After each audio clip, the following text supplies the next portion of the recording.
Bienvenidos a La Economía, soy Rosa Casals. El precio del trigo cayó fuertemente este viernes en las bolsas de futuros de Chicago y en Euronext en reacción al acuerdo entre Moscú y Kiev para permitir las exportaciones de cereales ucranianos bloqueados en el Mar Negro por la guerra.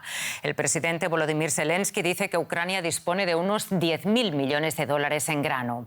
El bloqueo del cereal ha agravado la crisis alimentaria y los líderes mundiales se vieron obligados a intervenir. Ucrania podrá abrir de nuevo algunas vías de exportación para sus cereales. La flota rusa del Mar Negro las ha estado bloqueando desde el inicio de la invasión de Ucrania en febrero. Una buena noticia en medio de la actual crisis energética y alimentaria.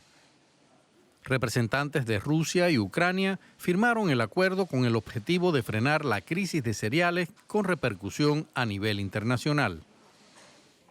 Aliviará a los países en desarrollo al borde de la bancarrota y de la hambruna a las personas más vulnerables. Estabilizará los precios de los alimentos que ya estaban en niveles récords incluso antes de la guerra. Un verdadero suplicio para los países en desarrollo. Se espera que el acuerdo firmado en Estambul sea completamente operativo en pocas semanas y que restaure la distribución de cereales a niveles previos a la guerra con unos 5 millones de toneladas por mes. Decenas de millones de toneladas de grano están varados en los puertos, provocando un fuerte aumento en los precios de los alimentos. El presidente turco Recep Tayyip Erdogan afirma que el acuerdo prevendrá hambrunas. Entre tanto, aquí en Alemania el gobierno inyectará miles de millones de euros para salvar a uno de los gigantes energéticos en el país. Se trata de la empresa Uniper, asfixiada por los cortes de gas ruso. El canciller Olaf Scholz anunció este viernes el plan de rescate. Uniper ha sido la empresa más afectada por la reducción de los suministros de Rusia al gasoducto Nord Stream 1. Con esta operación, el Estado alemán adquiere el 30% de las acciones de la compañía. Scholz recalcó que el objetivo es proteger a Uniper de la crisis energética y evitar su quiebra.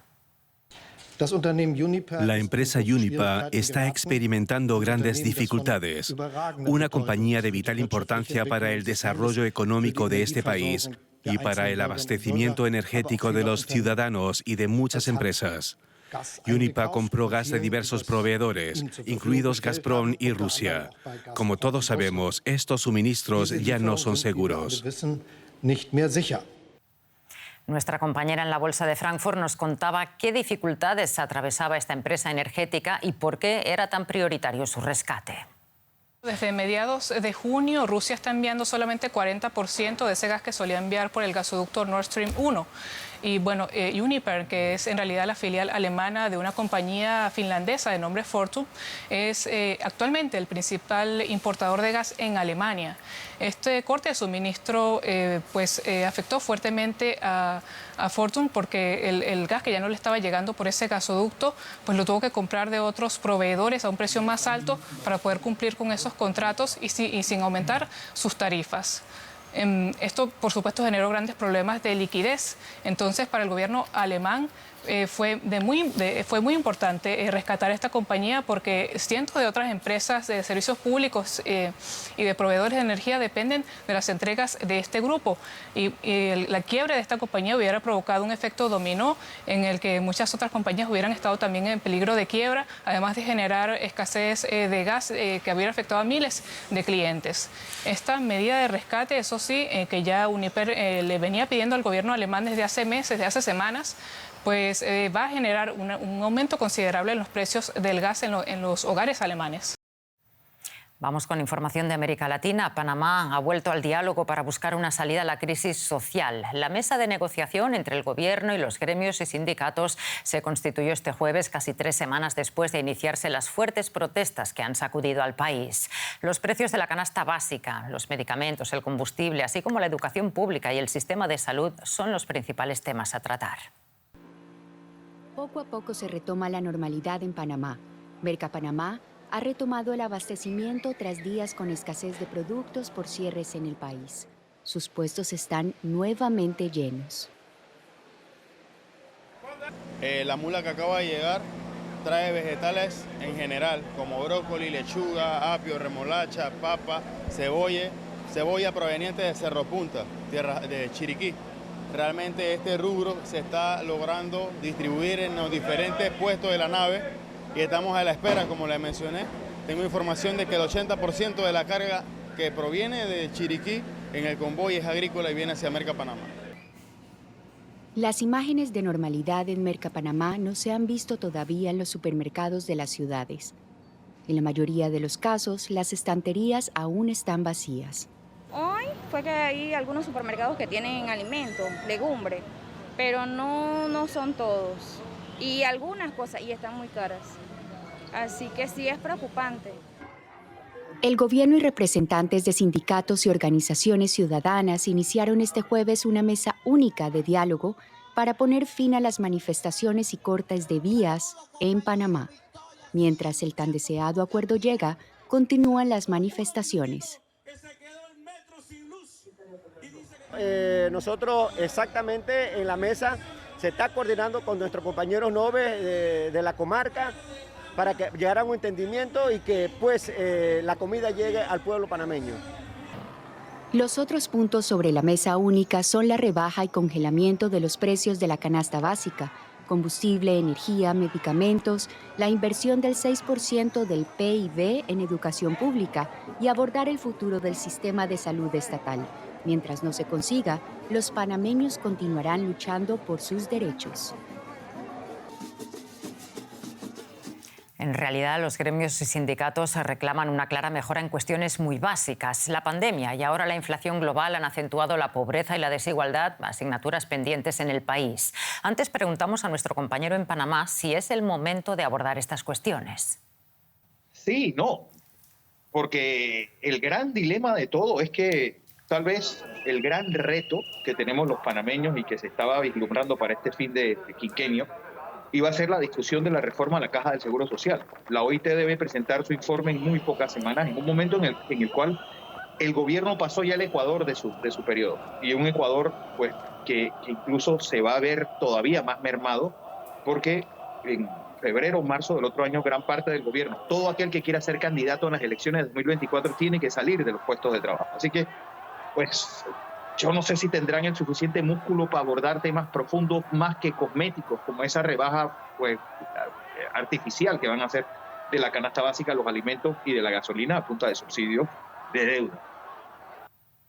La inflación en Estados Unidos está comenzando a afectar al envío de remesas que los inmigrantes latinoamericanos que trabajan allí envían a sus países de origen.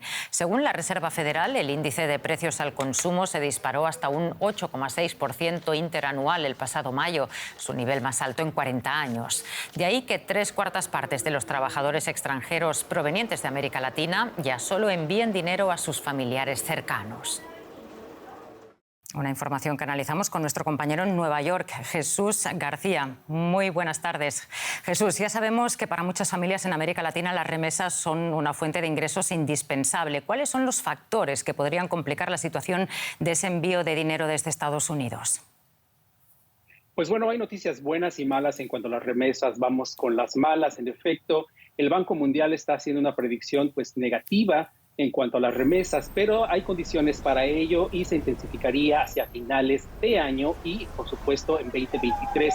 Si la inflación en Estados Unidos se mantiene y supera el 10%, por ejemplo, si hay más desempleo, si los trabajos que se están ofreciendo son peor pagados también y si el incremento de tasas de interés se mantiene como que tiene proyectado la Reserva Federal y con base en 100 puntos este mes. Todo eso afecta a la economía de las personas que envían dinero a sus familias en otros países porque tienen mayores gastos y menos ingresos.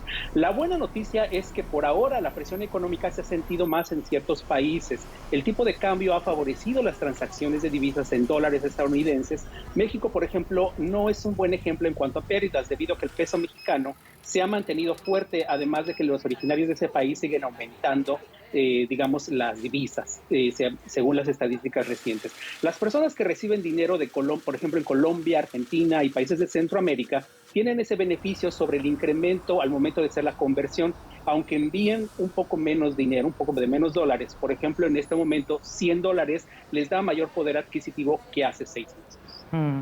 Jesús, la proyección del Banco Mundial ya sabemos que no es alentadora, pero ¿cuál es la situación económica de los hispanos que envían remesas a sus países en este momento? Es muy interesante un análisis que hizo el Centro de Estudios Monetarios Latinoamericanos y el Foro de Remesas de América Latina y el Caribe, revelado esta semana, señala que la economía de los hispanos, los ingresos, digamos, brutos de los hispanos, representaría la economía número 16 del mundo. Eso dimensiona el poder económico que tienen, y la tercera en América Latina, solo detrás de Brasil y de México. Aquí hay que establecer varios aspectos. De 2018 a 2019 hubo un salto importante en los ingresos de los hispanos de casi $100 millones anuales, y a partir de 2019 y al 2022 el alza ha sido sostenida, digamos, no tan fuerte, pero ha sido sostenida. Comparando el Producto Interno Bruto y los ingresos anuales de los hispanos, estos se encuentran apenas debajo de las economías de Australia, España y México, y por encima de Indonesia, Países Bajos y Arabia Saudita.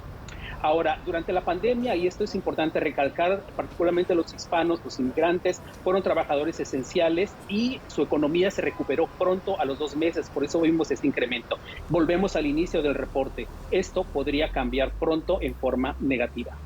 Jesús, muchísimas gracias por todos estos datos, informaciones y buen fin de semana. Buen fin de semana. Y una última nota sobre Bolivia. Madres de familia se movilizaron en 3 ciudades del país para reclamar la billetera móvil que les permitiría adquirir productos del subsidio de lactancia de acuerdo a sus necesidades. El conflicto surge por presuntas irregularidades en la entrega de las ayudas, como productos a punto de caducar con precios superiores a los que existen en el mercado y maltrato por parte de funcionarios. Representantes de las madres de familia anunciaron una movilización a nivel nacional hasta que las autoridades les brinden las condiciones para recibir los productos que ellas vean convenientes para la alimentación de sus bebés. Y con esto terminamos. Gracias por seguirnos un día más. Les invito a que sigan aquí con nosotros en DW para América Latina. Hasta la próxima.